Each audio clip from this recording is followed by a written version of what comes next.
तो आपण मैंने जमती जानती कि मनुष्य को बचाई खाद्य जल एवं वायुर निहाती आवश्यकता रही। खाद्य एवं पानी दूषित हेले हुए तो मनुष्य ताको खाई बंची जाई पारंती, किंतु वायु प्रदूषित हेले यह असंभव। यही पवन किंबा वायुर प्रदूषण को आम इंग्राजी रे एयर पॉल्यूशन बोली कही थाउ।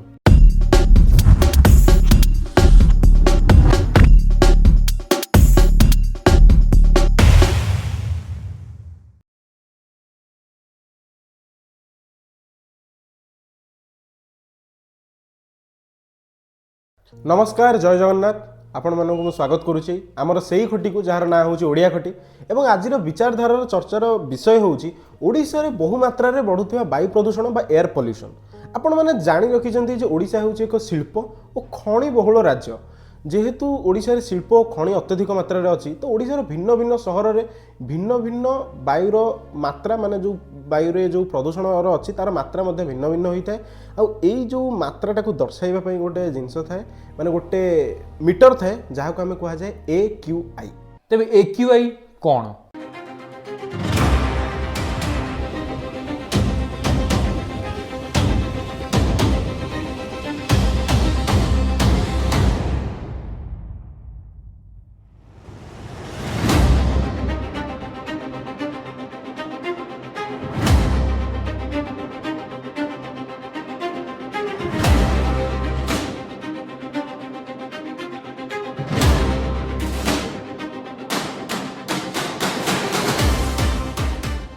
AQI बा एयर क्वालिटी इंडेक्स यह एक एपरी मीटर जो थे आम जापर आम चतुर्पार्श्व थिबा वायु आम स्वास्थ्य पर केते क्षतिकारक। एयर क्वालिटी इंडेक्स भिन्न भिन्न जगार थिबा भिन्न भिन्न वायु प्रदूषण को आमको दर्शाई थाए। यही वायु प्रदूषण जो तथ्य सब थाए से बहुत जटिल भाव थाए, किंतु AQI द्वारा आमको से बहुत सरल उपाय आम मानक रंग किंबा संख्या द्वारा आमको दर्शाई थाए।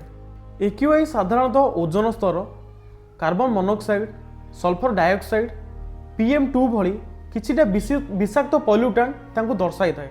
एहार मध्य भिन्न भिन्न स्तर रही, जेपरिक 0 ରୁ 50 होची अति उत्कृष्ट मानर, 51 ରୁ 100 होची ताठू टिके निम्न स्तरर, एवं चिंताजनक परिस्थिति सेतबेले उपजे जेतबेले ताहा 100 किंबा 200 क्रॉस करिथाए, एवं 300 ରୁ 400 क्रॉस कला माने सेटा अति प्रदूषित वायु रे गणा जाए, एवं ता कारणरू श्वासजनित बहु रोग मध्य होई थाए। तो आपण मैंने भावुवे ओडिशा रे तो वायुर प्रदूषण मात्रा सेतिक नहीं, तेबे ही टॉपिक किंबा ही विचारधारा कौन पाई? तो आपण मानक मन रे निश्चय प्रश्न उठुथुव जे ओडिशा रे तो सेते वायु प्रदूषण हो नहीं, किंतु आपण माने जानिक आश्चर्य हेबे आ चिंता मध्य करिवे जे विगत किछि वर्षरू ओडिशा रे वायु प्रदूषण मात्रा वृद्धि होई चलीछि।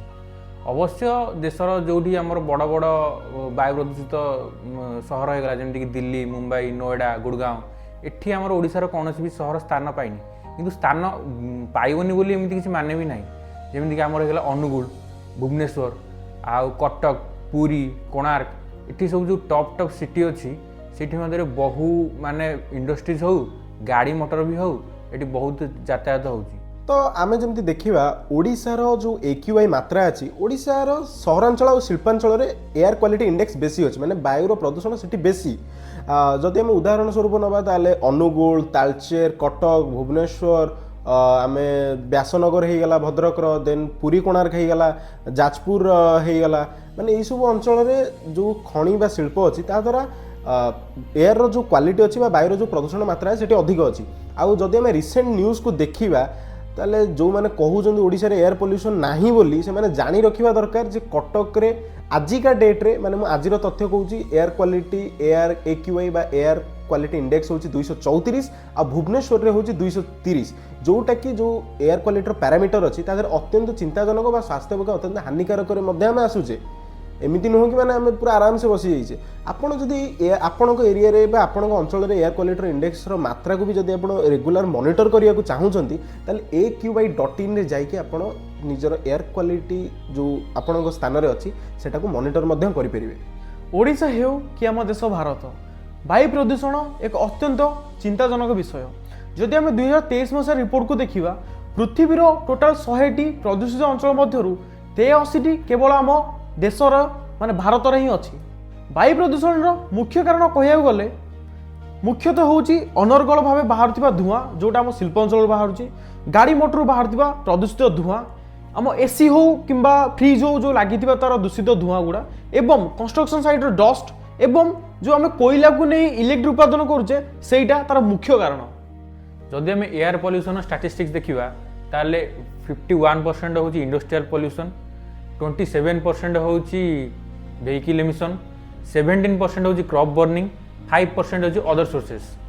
तो 2013 होता एक सर्वे द्वारा जना पड़ी जे इंडियन लोक मानकर 30% कम लंग फंक्शन हूँ यूरोप लोक मानकर ठारू। तापर ओडिशा रे जदि आम देखा लंग फंक्शन जो कम अच्छी तार एक कारण हूँ चुली चुली जो जाल कि घसी आम स्त्री लोक मैंने रोषे करटा एक मुख्य कारण। तापर क्रॉप एमिशन जो देखिए आम पोड़ू चाष कौन कराए ना जंगल को जलैकी से खत तैयारी करा चाष कराए तो सहीटा एक वायु प्रदूषण मुख्य कारण। तो आम मैंने जानिले वायु प्रदूषण कौन एवं सेटा केमिति होची। तो चलतु एबे आम आगु को जानिबा वायु प्रदूषण द्वारा आम दैनंदिन जीवन रे आम स्वास्थ्य पक्षी आमर कौन क्षति पहुँचुची। आमे जमती जानिले वायु प्रदूषण सबुठु अधिक इफेक्ट आम हेल्थ उपर ही पकाए, आम स्वास्थ्य जनित रोग आमको बेसी होता है। आम जब देखा ताले अत्यंत मारात्मक और सांघातिक जो स्वास्थ्य रोग गुड़िक अच्छी से होता है जमीक आम देखिपर asthma, bronchitis, COPD, lung cancer, even माने हार्ट अटैक भली all of sudden death disease गुड़ाक वायु प्रदूषण द्वारा होता है। मेनली जो श्वासजनित रोग जो गुड़ाक अच्छी से गुड़ाक ही मुख्य कारण होता है। वायु प्रदूषण जो कणिका अच्छे एक्चुअली से बहुत छोट थाए तो सेगुड़ाक फुसफुस द्वारा जाई आम ब्लड स्ट्रीम रे मिसे आउ रक्त को विषाक्त करे और अनेक मारात्मक और सांघातिक रोग आम शरीर में उपजी थाए। वायु प्रदूषण मुख्य रोग गुड़िक हूँ माने श्वासजनित रोग जमीक देखुए आप छोट छोट छुआ को भी आस्थमा हो 6 मासर 8 मासर छुआ को भी आस्थमा हो। The global burden of disease studies 2010 से 2013 मसीह एक एपर रिपोर्ट देते से कहते से रिपोर्ट रे कि वायु प्रदूषण हूँ the 5th largest killer of India.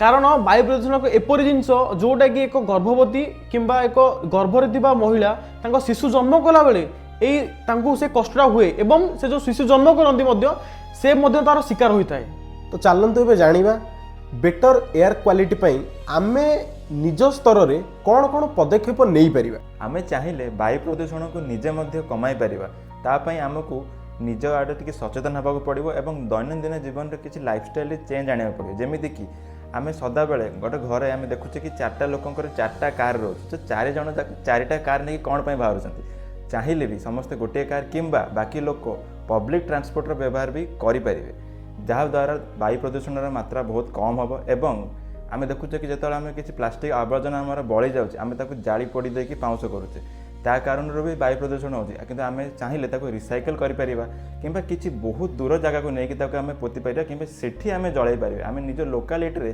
Jadia कौन आवश्यकता नुहे। तो ये छोट छोट स्टेप आम जब नेबा आम वायु प्रदूषण सहित लड़ी पार आम आम निज घर गुड़ार एयर प्यूरीफायर व्यवहार करें रोसई घरे एक्जस्ट फैन व्यवहार करके आम निज घर भीतर माहौल को भी भल कर रखिपर।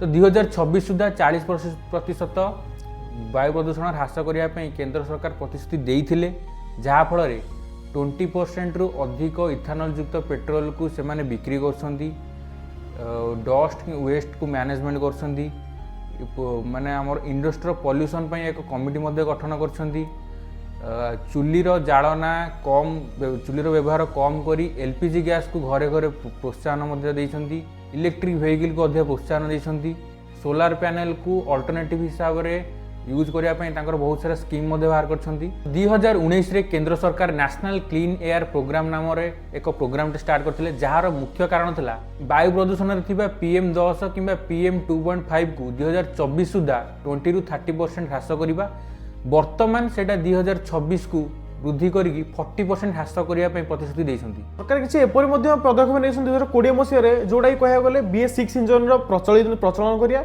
एवं बैटेरी गाड़ी को से बहुत प्रोत्साहन करते एवं किसी सब्सिडी देते जहाँफल लोक मैंने से सब्सिडी आशार किसी बैटेरी गाड़ी किनी एवं आमर जो प्रदूषित हो घर तैयारी करिबारे किंबा घर भांगिबारे ता प्रति नहीं कि सरकार किसी तार व्यवस्था कर कहिया गले आमर जो हाईवे गुड़ा अच्छी ହାଇୱେ ଗୁଡ଼ାକୁ ଡାଇଭର୍ଟ କରିନା ଏକ୍ସପ୍ରେସ୍ ୱେ କିଛି ବନେଇଛନ୍ତି ଯେଉଁଥିରେ କି ଭାରି ଯାନ ଗୁଡ଼ା ସେପଟେ ଦେଇକି ଯିବା ଆସିବା କରିବ। ତ ସେହିପରି ଭାବେ ସରକାର ଏଇଭଳି ସବୁ ପଦକ୍ଷେପ ନେଇଛନ୍ତି ଏବଂ ଆଗକୁ ନେଇ ଚାଲିବେ ମଧ୍ୟ।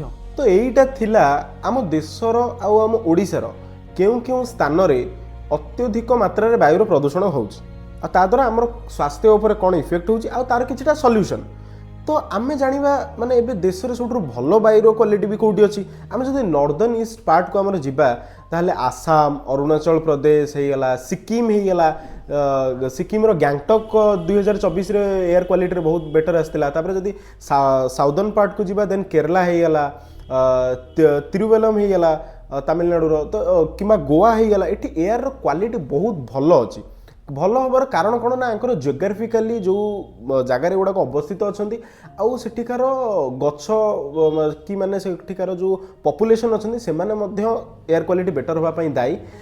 ଆମେ ବି ଚେଷ୍ଟା କରିବା ଆମ ଚତୁଃପାର୍ଶ୍ୱରେ ଆମେ ବହୁତ ଗୁଡ଼ାଏ ଗଛ ଲଗାଇବା, କାହିଁକିନା ଗଛ ଲଗାଇଲେ ହିଁ ବାୟୁର ପ୍ରଦୂଷଣ ମାତ୍ରା ସବୁଠାରୁ ବେଶୀ ହ୍ରାସ ପାଇପାରିବ। ଏବଂ ଚେଷ୍ଟା କରିବା ଆମେ ନିଜେ କେତେ ସଚେତନ ହେଇକି ନିଜ ଚତୁଃପାର୍ଶ୍ୱରେ ଥିବା ଏଇ ଯେଉଁ ପରିସ୍ଥିତିଟାକୁ କେମିତି ସୁଧାରିବା। ଆଉ ବାୟୁ ପ୍ରଦୂଷଣ ହେଉଛି ଗୋଟେ ବହୁତ ସଙ୍କଟାପନ୍ନ ପରିସ୍ଥିତି ଯେଉଁଟାକି WHO ଆମକୁ ବାରମ୍ବାର ସତର୍କ କରୁଛି ରେଡ୍ ସିଗ୍ନାଲ ଦେଇକି ଯେ ତମ ଦେଶର 83ଟି କଣ୍ଟ୍ରି ଏଇ 100ଟା ଦେଶ ଭିତରେ ଆସୁଛି ଆଉ ତମ ଦେଶର ପପୁଲେସନ୍ ଯେଉଁ ଏଜିଂ ଅଛି 60% ବିଲୋ ଏଜ୍ ତଳକୁ ମାନେ ଯେଉଁ ଆୟୁଷ ସୀମା ଯେଉଁଟା ଆମର ଥାଏ ତାର ହ୍ରାସ ହେବାର କାରଣ ମଧ୍ୟ ଏଇ ପପୁଲେସନ୍ ମାନେ ପଲ୍ୟୁସନ୍ ଅଟେ। କ୍ଷମା କରିବେ ମୋତେ, ମାନେ ଏୟାର ପଲ୍ୟୁସନ୍ ତାର ମଧ୍ୟ ଅନ୍ୟତମ କାରଣ ଅଟେ। ତ ଏହା ଥିଲା ବାୟୁ ପ୍ରଦୂଷଣ ଉପରେ କିଛିଟା ତଥ୍ୟ ଯାହାକି ଆମେ ଆପଣଙ୍କୁ ଜଣାଇଲୁ ଏବଂ ଆପଣଙ୍କ ପାଖରେ ଯଦି କିଛି ମଧ୍ୟ ତଥ୍ୟ ଅଛି ଆମକୁ ସେହା କମେଣ୍ଟ ସେକ୍ସନରେ ଜଣାଇବେ ଏବଂ ଯଦି କିଛି ଭୁଲ କିମ୍ବା ତ୍ରୁଟି ଆମ ଦ୍ୱାରା ହେଇଛି ଆମକୁ କ୍ଷମା କରିବେ ଏବଂ ତାହା ମଧ୍ୟ କମେଣ୍ଟ ସେକ୍ସନରେ ଜଣାଇବେ। ଆଜିକ ପାଇଁ ଏତିକି, ରହିଲୁ, ନମସ୍କାର, ଜୟ ଜଗନ୍ନାଥ।